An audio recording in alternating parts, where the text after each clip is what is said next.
नमस्कार विद्यार्थियों, मैं रोहितास यादव, सहायक आचार्य भूगोल, राजकीय महाविद्यालय राउतबाटा। बीए पार्ट फर्स्ट के सभी विद्यार्थियों का मेरे इस यूट्यूब चैनल पर स्वागत है। बीए पार्ट फर्स्ट के भूगोल विषय का प्रथम प्रश्न पत्र फिजिकल ज्योग्राफी का आज टॉपिक है क्लाइमेट्स क्लासिफिकेशन, जलवायु वर्गीकरण। और इस जलवायु वर्गीकरण में भी हम अध्ययन करेंगे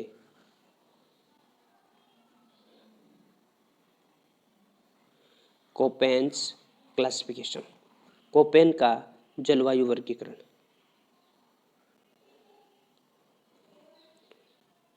इसमें सबसे पहले हम देखना चाहेंगे कि जलवायु क्या है, जलवायु किसे कहते हैं, जलवायु को प्रभावित करने वाले कारक कौन कौन से हैं। इन सब का अध्ययन हम आज के इस वीडियो में करेंगे। आज जो हम अध्ययन करने जा रहे हैं उस टॉपिक का नाम है कोपेन्स क्लासिफिकेशन, कोपेन का जलवायु वर्गीकरण। कोपेन का जलवायु वर्गीकरण। सबसे पहले हम जलवायु और मौसम में क्या अंतर है उसका अध्ययन करेंगे। फिर कोपेन ने पूरे विश्व को कितने जलवायु प्रदेशों में बांटा है, किस आधार पर बांटा है, उनके जलवायु वर्गीकरण का क्या आधार है, इन सब का हम अध्ययन करेंगे। किसी भी स्थान के दीर्घकालीन मौसमी दशाओं को जलवायु कहते हैं और किसी स्थान के लघुकालीन मौसमी दशाओं को हम मौसम कहते हैं। मौसम छोटी अवधि का जलवायु दशाओं को कहते हैं और जलवायु दीर्घकालीन मौसमी दशाओं को कहते हैं। अब महत्वपूर्ण चीज है कि मौसमी दशाओं में हम कौन कौन से तत्वों का अध्ययन करते हैं। मौसमी दशा का क्या मतलब, या फिर ऐसा कह दीजिए कि जलवायु के तत्व कौन कौन से हैं। तो हम देखते हैं जलवायु के तत्वों में है तापमान को, वायुदाब, आर्द्रता, पवन की गति, पवन की दिशा, मेघाच्छादन अर्थात आकाश में बादलों की स्थिति और वर्षा। इनको हम जलवायु के तत्व या इन सभी की कंडीशंस को हम मौसमी दशा कहते हैं। मौसम की दशाओं में इनको हम शामिल करते हैं। किसी भी स्थान के इन जलवायु तत्वों के 35 वर्षों के औसत को, ये महत्वपूर्ण फिगर है,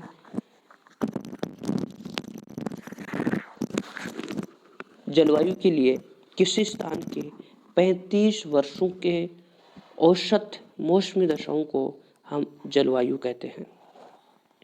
जलवायु को प्रभावित करने वाले कारकों में हम देखें तो उच्चावच, उस स्थान के अक्षांश, स्थल और जल का स्वभाव, वहाँ की वनस्पति, उस स्थान की समुद्र तट से दूरी, वहाँ के धरातल का स्वभाव, ढाल की दशा आदि कारक हैं जो किसी स्थान की जलवायु को प्रभावित करते हैं। संपूर्ण विश्व में जलवायु को प्रभावित करने वाले कारकों की विविधता के कारण जलवायु में भी विविधता पाई जाती है। इस प्रकार संपूर्ण विश्व को विभिन्न जलवायु प्रदेशों में बांटा जा सकता है। भूगोल के कई विद्वानों ने विश्व को जलवायु प्रदेशों में बांटने का प्रयास किया है, जिसमें महत्वपूर्ण विद्वान हैं व्लादिमीर कोपेन, थार्नथवेट और ट्रीवार्थ। आज के इस वीडियो में हम व्लादिमीर कोपेन के जलवायु वर्गीकरण का अध्ययन करेंगे। कोपेन का जलवायु वर्गीकरण।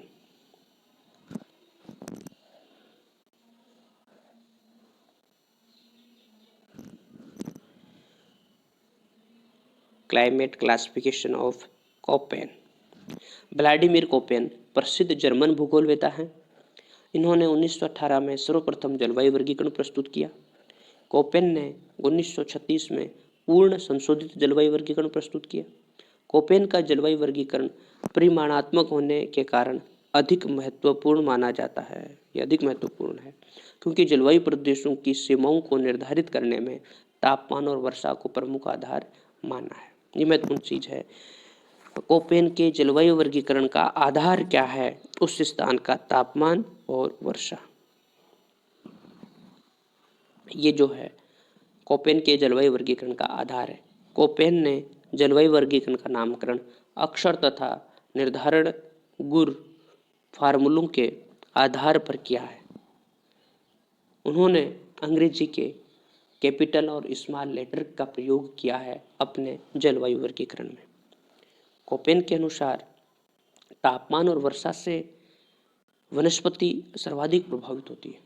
किसी स्थान की वनस्पति यदि प्रभावित होती है तो सबसे ज़्यादा प्रभावित होगी वहाँ के तापमान और वहाँ की वर्षा से। यही कारण है कि कोपेन ने केंडोल के विश्व के 5 वनस्पति मंडलों के आधार पर विश्व को 5 जलवायु समूहों में विभक्त किया। कोपेन ने विश्व को 5 जलवायु समूहों में विभक्त किया है। इसका आधार क्या है? केंडोल का 5 वनस्पति मंडल। और ये जो वनस्पति है वो तापमान और वर्षा से प्रभावित होती है। इसलिए हम कह सकते हैं कि कोपेन के जलवायु वर्गीकरण का मुख्य जो आधार है वो वनस्पति है, क्योंकि यह वनस्पति वहाँ के तापमान और वर्षा से प्रभावित होती है।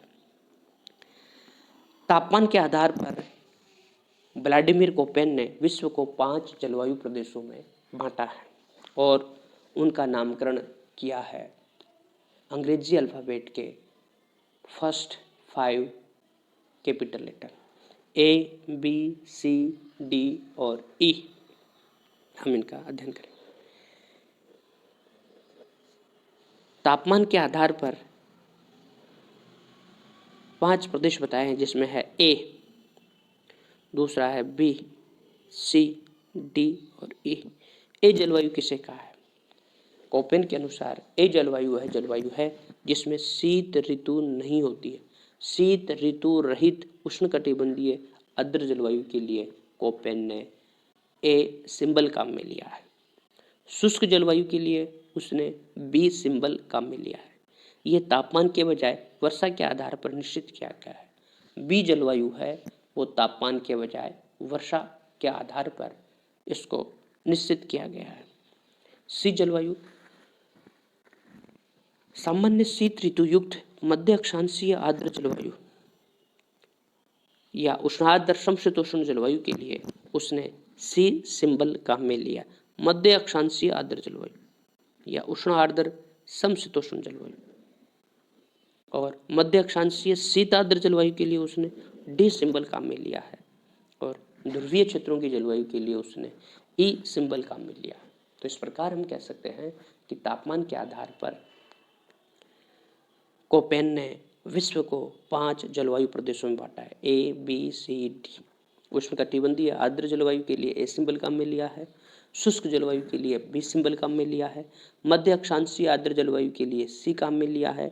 मध्य अक्षांशीय शीतार्द्र जलवायु के लिए डी सिंबल काम में लिया है और ध्रुवीय जलवायु के लिए ई सिंबल काम में लिया है। ये तापमान के आधार पर है। अब हम देखेंगे वर्षा की अवधि के आधार पर या शुष्कता के आधार पर कोपेन ने और कई अक्षरों का प्रयोग किया है। वर्षा की अवधि कह दीजिए या शुष्कता कह दीजिए। शुष्कता या वर्षा की अवधि के आधार पर कोपेन ने 5 छोटे अक्षरों का और 2 बड़े अक्षरों का टोटल 7 अक्षरों का प्रयोग किया है। पहले हम स्मॉल लेटर की चर्चा करेंगे। स्मॉल लेटर में उसने F, S, W, M और X को शामिल किया है। F, S, W, M और X ये 5 अक्षर हैं वो स्मॉल लेटर है। F का प्रयोग उस जलवायु के लिए किया है जहाँ साल भर वर्षा होती है, शुष्क ऋतु बिल्कुल नहीं होती है। S का मतलब है ग्रीष्म ऋतु शुष्क होगी, शीत ऋतु में वर्षा होगी, अर्थात समर शुष्क। W का मतलब है विंटर शुष्क, शीत ऋतु शुष्क होगी और वर्षा ग्रीष्म ऋतु में होगी।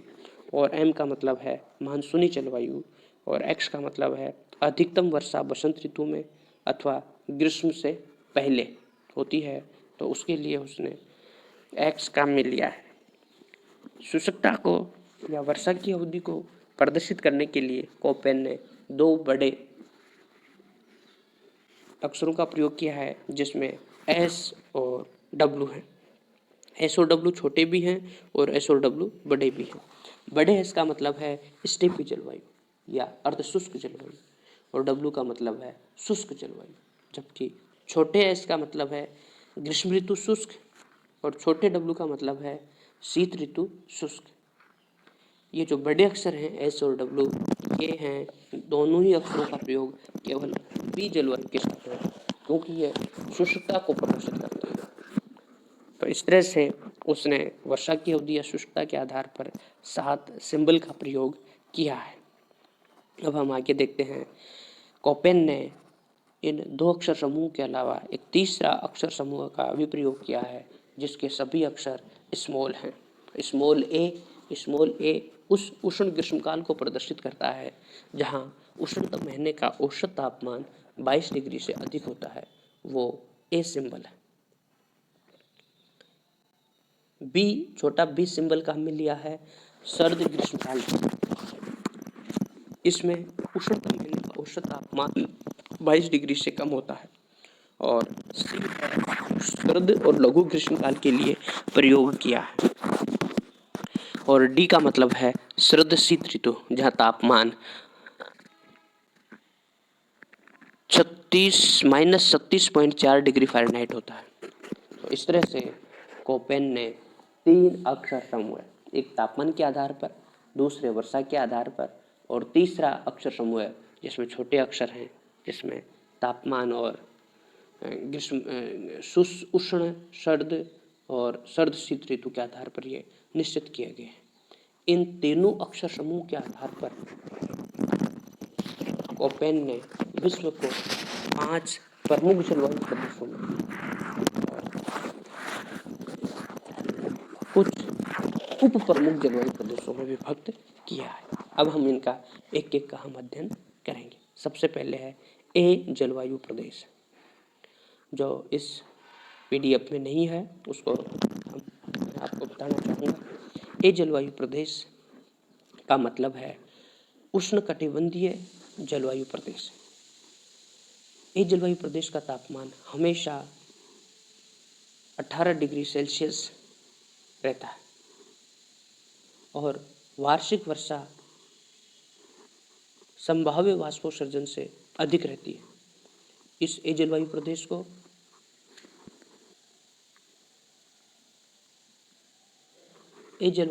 को पुनः 3 भागों में बांटा जाता है। एएफ ए जलवायु प्रदेश, ए जलवायु प्रदेश को पुनः 3 भागों में बांटा जाता है। एक है एएफ जलवायु, एएफ जलवायु, एफ छोटा है। दूसरा है एडब्ल्यू जलवायु, और तीसरा है एएम जलवायु।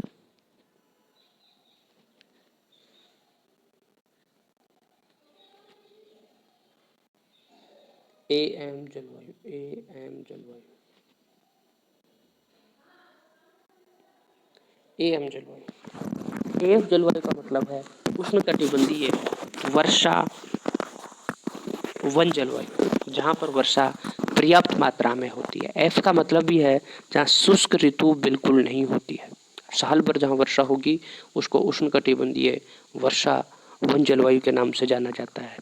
Tropical rain forest climate. AW का मतलब है उष्णकटिबंधीय सवाना जलवायु। इस जलवायु प्रदेश में विंटर शुष्क होता है, शीत ऋतु शुष्क होता है, ग्रीष्म ऋतु में पर्याप्त वर्षा होती है। और एएम जलवायु, जिसको हम कहते हैं मानसूनी जलवायु, यह इसमें एक लघु शुष्क मौसम होता है और ज़्यादातर वर्षा मानसून से होती है, इसीलिए इसको हम एएम या उष्णकटिबंधीय मानसूनी जलवायु के नाम से जानते हैं। अब हम देखेंगे बी जलवायु।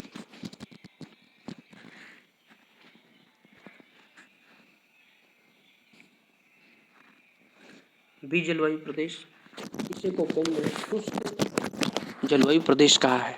इस प्रदेश में वर्षा की अपेक्षा वाष्पीकरण अधिक होता है और यही कारण है कि वायुमंडल में आर्द्रता की कमी होती है। वर्षा के आधार पर इसे पुनः दो भागों में बांटा जाता है। एक है BW जलवायु और BS जलवायु। BW जलवायु का मतलब है शुष्क मरुस्थलीय जलवायु और BS का मतलब है अर्ध शुष्क स्टेपी जलवायु। इन दोनों जलवायुओं को वार्षिक तापमान के आधार पर पुनः दो भागों में बांटा जाता है। BW और BS दोनों को दो दो भागों में बांटा जाता है, BWH और BWK जलवायु। इसी तरह से BSH और BSK। यहाँ H का मतलब है 18 डिग्री से अधिक टेम्परेचर और K का मतलब है 18 डिग्री से कम टेम्परेचर। तो इस तरह से ये बी जलवायु के चार प्रकार हो गए, BWH, BWK, BSH और BSK। अब हम देखेंगे तीसरी जलवायु जिसका है सी जलवायु प्रदेश। कोपेन ने समशीतोष्ण आर्द्र जलवायु को सी जलवायु प्रदेश में शामिल किया है। इस जलवायु में सबसे ठंडे महीने का तापमान -3 डिग्री सेल्सियस से अधिक तथा सबसे गर्म महीने का तापमान 10 डिग्री से 13 डिग्री सेल्सियस 10 से अधिक रहता है।